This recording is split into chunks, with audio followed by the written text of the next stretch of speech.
महर्षि भृगु ने गुस्से में आकर भगवान विष्णु की छाती पर जोर से लात मार दी। छाती पर माता लक्ष्मी का वास होता है। इस अपमान से आहत होकर माता लक्ष्मी हमेशा के लिए बैकुंठ छोड़कर चली गईं और यहीं से शुरू होती है दुनिया के सबसे अमीर मंदिर तिरुपति बालाजी के बनने की कहानी। बैकुंठ छोड़ने के बाद माता लक्ष्मी सीधे पृथ्वी पर आ गईं। यहाँ दक्षिण में एक राजा थे, आकाश राजन। एक दिन जब राजा एक यज्ञ के लिए मिट्टी खोदने के लिए जमीन पर अपना कुदाल चलाते हैं, तभी जमीन फटती है और एक चमकता हुआ कमल का फूल बाहर आता है। उस फूल में एक नन्ही सी दिव्य बालिका थी। राजा ने उस बच्ची का नाम पद्मावती रखा और उसे अपनी राजकुमारी की तरह बड़े लाड़ प्यार से पाला। उधर भगवान विष्णु माता लक्ष्मी के बिना बहुत उदास हो गए। उन्हें ढूंढते हुए वो धरती पर तिरुमाला की पहाड़ियों पर आ गए।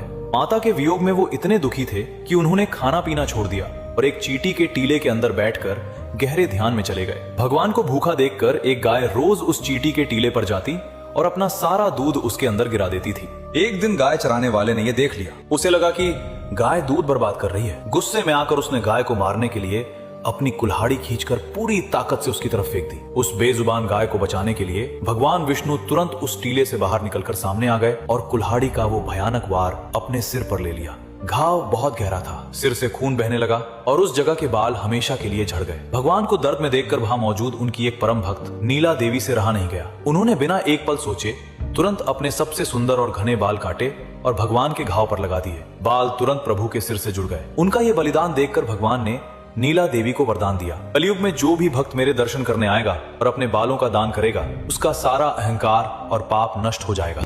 बाद में भगवान विष्णु जो धरती पर श्रीनिवास के रूप में रह रहे थे, उनकी मुलाकात राजकुमारी पद्मावती से हुई और दोनों का विवाह तय हो गया। क्योंकि पद्मावती एक बहुत बड़े राजा की बेटी थी, इसलिए एक शाही शादी की जरूरत थी। लेकिन प्रभु के पास धन नहीं था, इसलिए भगवान श्रीनिवास ने धन के देवता कुबेर से एक बहुत बड़ा कर्ज लिया। कुबेर ने शर्त रखी कि कलयुग के अंत तक भगवान को ये कर्ज ब्याज समेत चुकाना होगा। आज भगवान तिरुपति बालाजी उसी कर्ज को चुका रहे हैं। मंदिर में भक्त जो करोड़ों का धन और सोना दान करते हैं, वो कुबेर का कर्ज चुकाने के लिए होता है। और जो महिलाएं और पुरुष अपना सिर मुड़वाते हैं, वो नीला देवी के बलिदान का सम्मान करने और अपना अहंकार भगवान के चरणों में छोड़ने के लिए ऐसा करते हैं। अगर आप भी भगवान बालाजी के भक्त हैं, कमेंट्स में लिखें गोविंदा गोविंदा।